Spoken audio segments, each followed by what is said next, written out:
Present perfect continuous tense, यह present tense का चौथा हो गया और अंतिम हो गया। तो इसका पहचान होता है, पहचान जिस क्रिया के अंत में ता प्लस रहा है, ती प्लस रही है या ते प्लस रहे हैं लगा रहे, अथवा रहा है, रही है, रहे हैं और साथ में समय लगा रहे, उसे हम प्रेजेंट परफेक्ट कंटिन्यूअस टेंस कहते हैं। इसके कुछ नियम है बनाने का, ट्रांसलेशन बनाने का, उसको भी हम लिखेंगे। पहचान रहेगा ता प्लस रहा है, टी प्लस रही है, ते प्लस रहे हैं, अथवा रहा है प्लस साथ में समय लगा, साथ में समय लगा रहे, साथ में समय लगा रहेगा, प्रेजेंट परफेक्ट कंटिन्यूअस टेंस कहेंगे। इसको बनाने का रूल क्या है? रूल इसका बनाने का है सब्जेक्ट प्लस हैव या has plus been plus verb four plus plus for या since plus time expression, time का दबाव, टाइम एक्सप्रेशन। ठीक है, अब इसका हम पहले पॉजिटिव समझ लेते हैं, तब इसके बाद हम लोग नेगेटिव, इंट्रोगेटिव और टर्म सभी रूल बनाएंगे।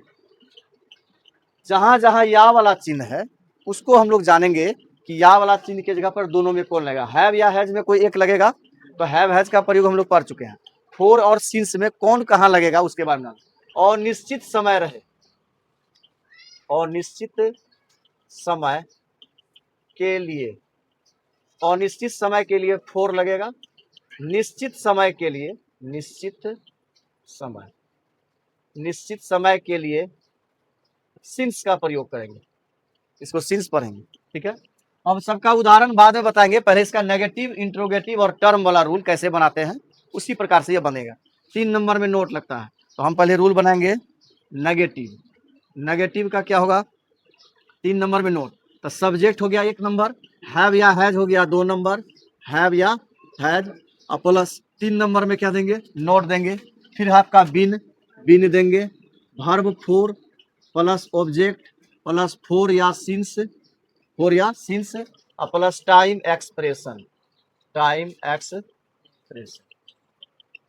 नेगेटिव बन गया। नोट यहाँ कितने नंबर में लगी? 3 नंबर में। अगर वाक्य में नहीं लगा रहे तो वो नेगेटिव हो गया। नेगेटिव के बाद फिर हम लोग बनाएंगे अब इंट्रोगेटिव। इंट्रोगेटिव रूल में क्या करते हैं? जो हेल्पिंग वर्ब है, सहायक क्रिया है, उसको हम लोग बाहर निकाल देते हैं। हैव हैज क्या है? हेल्पिंग वर्ब है, तो हैव हैज को हम लोग बाहर कर देंगे, फिर सजा देना। तो हैव या हैज, फिर आप सजा दीजिए इसको। यहाँ क्या रखा हुआ है? सब्जेक्ट देंगे। नोट अभी है, तो नोट तब होगा जब इंट्रोगेटिव के साथ नेगेटिव होगा, तब नोट लगाएंगे। नेगेटिव नहीं होगा तभी नोट नहीं लगाना। हम ये हैव या हैज बाहर कर दिए, सब्जेक्ट लगा दिए। इधर क्या बचा आपका? बीन बचा, यहाँ दीजिए been plus verb four plus object plus for या सिंस प्लस टाइम एक्सप्रेशन, ये हो गया आपका इंट्रोगेटिव। इंट्रोगेटिव के बाद आप आ जाइए interrogative plus negative. Interrogative plus negative मतलब क्या लगा भी रहेगा और वाक्य में नहीं भी रहेगा, तो उसको इंट्रोगेटिव प्लस नेगेटिव रूल कहेंगे।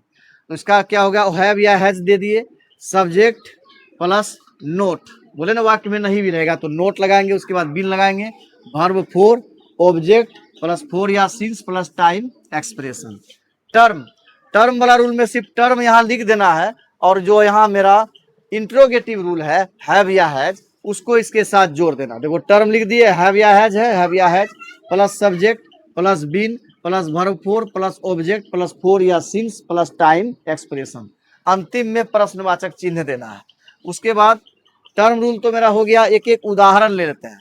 जैसे वह पढ़ता रहा है, लास्ट में यहाँ ता प्लस रहा है, तो ता प्लस रहा के लिए लगाएंगे वह है, तो वह हो गया सब्जेक्ट, तो ही दिए। हैव या हैज में कोई एक सिलेक्ट करेंगे तो है ही के साथ लगता है हैज, तो हैज दिए। उसके बाद बिन है तो बिन दिए। फिर है वर्ब फोर क्या है?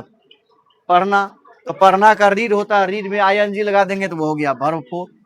दूसरा है वह 5 दिनों से दिल्ली जा रहा है, तो वह 5 दिनों से दिल्ली जा रहा, लास्ट में है रहा है, तो रहा है तो है लेकिन साथ में समय लगा है। साथ में समय कितना लगा हुआ है? 5 दिनों से, तो सब्जेक्ट हो गया वह का हो गया ही, हैव या हैज में हैज लगेगा, बिन दिए। उसके बाद वर्ब फोर, जाना का होता है गोइंग, गो में आईएनजी लग गया, गोइंग हो गया। उसके बाद है ऑब्जेक्ट क्या है दिल्ली, तो टू दिल्ली दिए। फोर या सिंस में ये देखना है कि कौन निश्चित है समय या अनिश्चित है। तो पांच दिनों से है, तो 5 दिनों से, कौन 5 दिनों से यह निश्चित नहीं है, इसीलिए सिंस न लग करके यहाँ फोर लगेगा, तो हमने इसमें फोर लगाया। उसके बाद टाइम एक्सप्रेशन, कितने दिन का दबाव है, 5 दिनों का दबाव है, तो इसमें आप 5 डेज दे दिए। इसका क्लियर हो गया। तीसरा, वह जनवरी 2005 से इस विद्यालय में पढ़ा रहा, तो जनवरी देख लीजिए, जनवरी 2005 एक निश्चित समय हो गया। तो इसमें सब्जेक्ट हो गया वह का ही, हैव या हैज में हैज, बिन। उसके बाद वर्ब फोर, वर्ब क्या है पढ़ाना, पढ़ाना का टीच होता है, टीच में वर्ब फोर लगाएंगे, टीचिंग हो जाएगा। ऑब्जेक्ट क्या है, इस विद्यालय में, इन दिस स्कूल। अब रहा बात फोर या सिंस में, हम जान गए कि समय निश्चित है जनवरी 2005, तो सिंस लगाएंगे, फोर या सिंस में सिंस सेलेक्ट करेंगे। टाइम एक्सप्रेशन कितना है जनवरी 2005, तो जनवरी 2005 देंगे। हम इसमें कई का उदाहरण नहीं दिए हैं, लेकिन इस तरह का हम बता चुके हैं ऑलरेडी, प्रेजेंट परफेक्ट टेंस में, प्रेजेंट इंडेफिनिट में, प्रेजेंट इम्परफेक्ट में, उसी तरह से सभी बनेंगे।